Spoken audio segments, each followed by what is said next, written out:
Je vous le disais, chers auditeurs, du 15 au 17 décembre dernier a eu lieu à Evo, une localité située au nord du Congo-Brazzaville, une concertation entre pouvoir, opposition et société civile. Il faut dire que cette rencontre était organisée dans la perspective des élections législatives prévues l'année prochaine, entre juin et juillet 2012. Il s'agissait en fait de résoudre les différends portant sur le découpage électoral et sur toutes les opérations liées aux élections. Un fait notoire tout de même, une frange de l'opposition a boudé cette concertation. Écoutons Guy Romain Kimfusha, président de l'UDER-Munda, l'un des 5 partis de l'opposition ayant pris part à cette concertation. Guy Romain Kimfusha nous explique tout d'abord pourquoi son parti a accepté de participer à cette rencontre. Le Front des partis de l'opposition congolaise a, depuis plus de 2 ans, été demandeur d'un vrai dialogue pour régler définitivement la question électorale dans notre pays. On a besoin de s'étendre là-dessus, cette nécessité de trouver des points d'accord. Nous avions cahier des charges, nous avons soumis au gouvernement et de manière récurrente, nous avons sollicité ce dialogue. Quand le gouvernement s'est enfin décidé à nous écouter, il n'y a pas eu de forme, bien sûr. On aurait souhaité avoir une commission préparatoire, définir un calendrier, un certain nombre de choses en ordre du jour bien précis. Bon, ça a été fait au coup par des approches successives entre le ministère de l'Intérieur, qui avait en charge de ce dossier, et les différents partis composant le front. Sachant qu'au niveau global du front, nous n'avons jamais pu avoir une réponse intéressante. Alors nous nous sommes dit, s'il y a un blocage, parce que c'est tout le front qui doit être reçu, sachant que dans la tête du gouvernement, il y avait en prime cette question des partis qui obéissent à la loi sur les partis politiques, c'est-à-dire qu'il y a une représentation effective sur le territoire national. Nous avons dit, nous, UDER-Munda, parti que je dirige, nous avons dit que nous allons faire une démarche sectorielle pour que nous sachions exactement de quoi il s'agit. Et nous avons pris la conviction que le gouvernement était coincé et qu'il était désireux lui aussi d'avancer sur cette question électorale. Quand nous avons commencé à voir les points d'accord sur lesquels nous allions discuter, nous avons compris que c'était l'essentiel pour nous. Nous en avons fait part à nos partenaires du front qui ont eu une autre analyse et ils en sont responsables. En dernier ressort, nous avons estimé que les points qui allaient être abordés correspondaient de manière majoritaire à la requête présentée par le front, c'est-à-dire régler définitivement la question de la commission d'organisation des élections pour qu'elle devienne indépendante. Et c'est dans ses fonctions et dans sa composition que résidait cette indépendance. Quand le gouvernement nous a fait part de sa volonté d'aller de l'avant sur ces questions-là, nous avons dit, c'est un point acquis. Deuxième chose, nous avons voulu également que le découpage électoral corresponde à la réalité des territoires en termes de densité de population. Là aussi, le gouvernement nous a dit qu'il était prêt à envisager une discussion avec nous. Troisième chose, sur les listes électorales, dont la fiabilité n'a jamais été avérée dans notre pays. Il nous a été proposé une révision de liste électorale alors que nous-mêmes exigeons un recensement administratif spécial. Mais la procédure de réalisation de cette révision, dans la mesure où nous ne prenions part active de manière paritaire dans les organes qui allaient faire cette révision, correspondait en termes de résultats à la même chose que si c'était un recensement administratif spécial. C'est pour ça que nous avons dit que ça, c'était le point focal de cette indépendance recherchée et c'était suffisant pour nous pour nous lancer dans l'aventure d'une négociation avec le gouvernement, étant entendu que sur place, nous aborderions toutes les questions annexes qui allaient se poser à nous et qui se posent encore à nous. Et quand entendu que dans une négociation, si vous avez 80% de vos doléances qui sont acquises, le reste, vous le renvoyez dans d'autres négociations ultérieures. Parce que si une négociation tire trop en longueur, elle n'a plus d'intérêt. Alors, voilà pourquoi nous avons décidé d'aller à Evo. Alors, M. Kimfusha, que le gouvernement allait avancer. Alors, M. Monsieur Kimfoucha, qu'est-ce que vous avez concrètement obtenu de cette concertation de vous?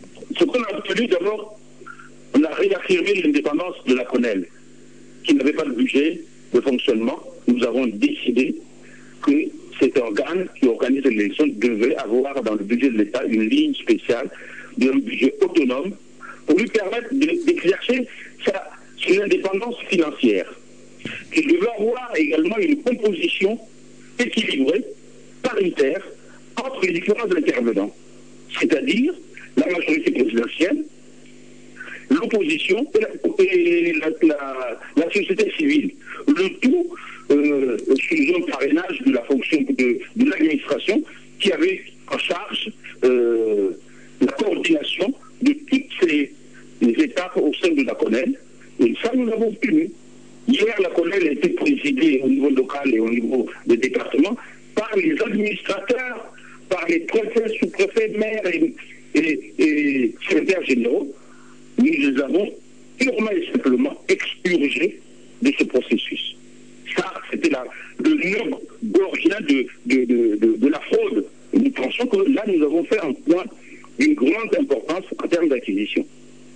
Il suffisait après de repartir au niveau des bureaux d'enregistrement pour appliquer la même parité, et ça a été accordé également. Au total, la CONEL de bas en haut est gérée par les principaux intervenants dans une élection, la majorité, l'opposition et la société civile. C'est pour nous fondamental.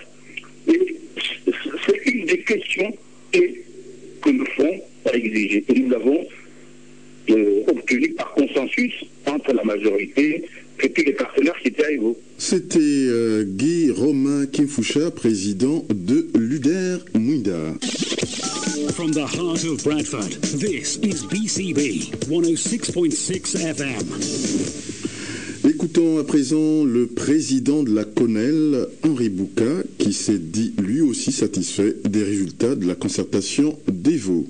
Mon sentiment, c'est un sentiment véritablement de satisfaction, parce que c'est la République fraternelle qui s'est exprimée. J'ai eu le plaisir, le bonheur de voir les Congolais, les Congolaises de toute sensibilité politique se retrouver, se parler, se congratuler et montrer aux organes chargés de la gestion du processus électoral la voie à suivre pour aller vers des élections justes et crédibles pour tous. Donc c'est un sentiment de grande satisfaction pour le compatriote que je suis. Alors, qu'est-ce qui a fait finalement que cette concertation réussisse et ait lieu? Est-ce que c'est le contexte international ou est-ce que c'est plutôt les acteurs politiques congolais qui ont essayé de se surpasser? Je pense qu'il y a peut-être le contexte, d'abord le contexte national. Nous avons aujourd'hui un pays apaisé qui aspire à davantage de paix entre les filles et les garçons de ce pays, vivre dans la paix, une paix fraternelle, consciente, sans cesse renouvelée. Il y a aussi peut-être dans une certaine mesure le contexte économique national, puisque le Congo aujourd'hui est un pays qui connaît une avancée spectaculaire de ce point de vue.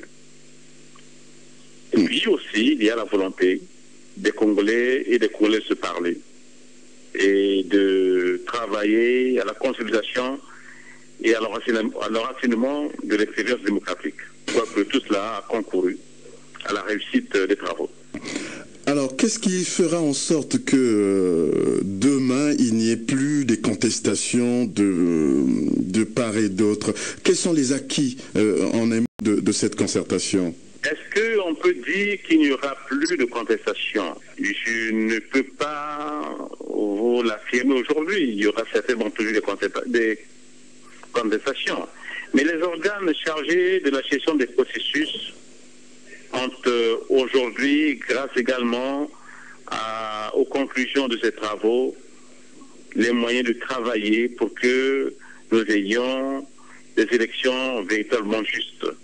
Nous en avons pris l'engagement les partis à la concertation nous ont donné des supports juridiques nécessaires pour aller vers des élections toujours plus fiables. Quels sont ces supports Le respect, il faut que les partis politiques s'approprient la loi électorale, qui est une bonne loi. Il y a le fait que toutes les partis, et spécialement les candidats, en même temps que les personnels électoraux, seront tous présents dans les bureaux de vote, vont assister à toutes les opérations de vote, à toutes les opérations de dépouillement, et au moment de la compilation, toutes les sensibilités politiques seront représentées. Les partis de la majorité, les partis de l'opposition du centre, la société civile et l'État impartial, tout le monde sera représenté dans les centres de compilation. De sorte que nous aurons, en définitive, des résultats sincèrement sortis des urnes. Et tout cela est dans la loi électorale qu'il faut désormais s'approprier. C'était Henri Bouka, président de la CONEL, la Commission nationale électorale. From the heart of Bradford, this is BCB 106.6 FM. Si Guillaume Kifoucha et Henri Bouka sont, comme vous venez de l'entendre, satisfaits des résultats de la rencontre d'Evo, il n'en est pas le cas pour Mathias Nzan, président de l'ARD, la principale coalition de l'opposition congolaise. Mathias Nzan qui, soit dit en passant, a boudé la rencontre d'Evo. Écoutons Mathias Nzan s'exprimer sur les résultats de cette concertation. Oui, je n'ai pas fait le déplacement, mais contrairement à ce qu'on raconte, cette rencontre d'Evo n'a pas fait une grande partie des partis d'opposition. Il n'y a que 5 partis d'opposition qui sont partis là-bas. Ne considérez pas ce qu'on appelle opposition, opposition modérée comme opposition. C'est les gens qui mangent tous les jours avec le pouvoir, nous ne les considérons pas comme étant de l'opposition. Donc, à notre point de vue, il n'y a que 5 partis qui sont au fond, qui sont partis à cette concertation. Et nous ne sommes pas partis parce qu'il n'y a que 3 partis du front qui ont été invités. Les autres partis n'ont jamais été invités. Et ensuite, on a envoyé une invitation globale pour le front. Alors, le front a estimé que c'était une véritable diversion parce que nous avons fait des propositions au gouvernement sur la préparation de la rencontre, sur l'ordre du jour et sur le déroulement. Donc, aucune proposition n'a été retenue. En fait, à Evo, les gens sont partis pour écouter le gouvernement et avaliser ce qu'il a dit. Donc, il n'y avait pas, en guise de concertation, ce n'était pas une concertation, c'est une véritable diversion du pouvoir. Et deuxièmement, pourquoi Evo? Evo est un petit point excentré très loin à la frontière du Gabon. Les partis qui partaient à Evo manquaient précisément de logistique. Toutes les dirigeants de partis étaient à Brazzaville. Personne n'était sur les conditions de sécurité et d'hébergement, y compris les conditions de restauration. Pourquoi aller à Evo? Alors, si le pouvoir est parti à Evo, c'est qu'il y a poursuivi un objectif qui n'a jamais expliqué jusqu'à ce jour. Voilà pourquoi je ne suis pas parti à Evo. Oui, mais l'un des membres de l'opposition qui a fait le déplacement d'Evo dit que cette concertation a quand même permis à l'opposition de pouvoir obtenir un certain nombre de choses. Par exemple, une commission électorale indépendante dans laquelle l'opposition occuperait une bonne place. Et puis également que cette fois-ci, il y a un certain nombre d'assurances pour que toutes les opérations électorales du début jusqu'à la fin soient gérées de façon paritaire avec l'opposition. Alors celui-là, ce n'est pas quelqu'un de l'opposition, ce n'est qu'un menteur. Rien n'a été obtenu avec vous. Celui-là est un menteur ou alors un corrompu qui répond par rapport à la proposition qu'il a eue. Il n'y a rien de sorti des vous. Le pouvoir a proposé la révision des listes électorales de 2008 et 2009. Ça, c'est ce que nous avons refusé. Vous savez, le désordre qu'il y a eu en 2008 et en 2009. Le pouvoir a obtenu d'ajouter au découpage électoral seulement 2 circonscriptions créées à Brazzaville, c'est-à-dire Madibo et l'île Mbamou. Par contre, faire le découpage sur les critères objectifs, critères administratifs et le poids démographique, le pouvoir a refusé. Donc, ils n'ont rien obtenu. Sur la commission électorale, le pouvoir a dit simplement qu'il pourrait intégrer à la commission actuelle certains représentants de l'opposition. Alors que nous avons proposé une commission paritaire chargée de toutes les opérations préélectorales, électorales et post-électorales. Celui qui vous raconte au nom de l'opposition, c'est un véritable menteur. On n'a rien obtenu à Evo. Ce qu'il raconte sort vraiment de l'imagination des Congolais. Alors, Monsieur Mathias Nzan, il n'y a rien d'obtenu. alors, Monsieur Mathias Nzan, est-ce que vous ne craignez pas que justement le pouvoir ait réussi avec cette concertation à diviser l'opposition congolaise? Bon, le pouvoir n'a pas divisé l'opposition congolaise. Les 5 partis qui sont partis, ce sont ceux qui ont toujours fait les entourfaits depuis 2007. C'est dans leur habitude. De toute façon, le Front a décidé d'examiner leur cas, leur situation pour voir s'ils doivent toujours continuer à rester au sein du Front ou pas. Ce sont les mêmes partis qui en 2007 nous ont fait cette entourfête-là, qui en 2008 ont fait cette entourfête, qui en 2009 ont répété et viennent de répéter en 2011. C'est donc une habitude de ces partis-là. Nous avons décidé d'examiner la situation de ces partis au sein du Front. Alors, dernière question, Monsieur Mathias Nzan. Comment est-ce que l'opposition entrevoit-elle les élections législatives de 2012? Bon, nous avons sorti une déclaration depuis hier qui est diffusée partout, où nous avons dit qu'Ivo n'avait rien donné. Nous sommes toujours à la carte départ et nous avons demandé instamment au pouvoir d'avoir la sagesse de réunir une meilleure concertation, mais à Brazzaville, pas une fuite en avant. Alors, si le pouvoir ne le fait pas, il assumera la responsabilité s'il adviendra par rapport aux élections de 2012.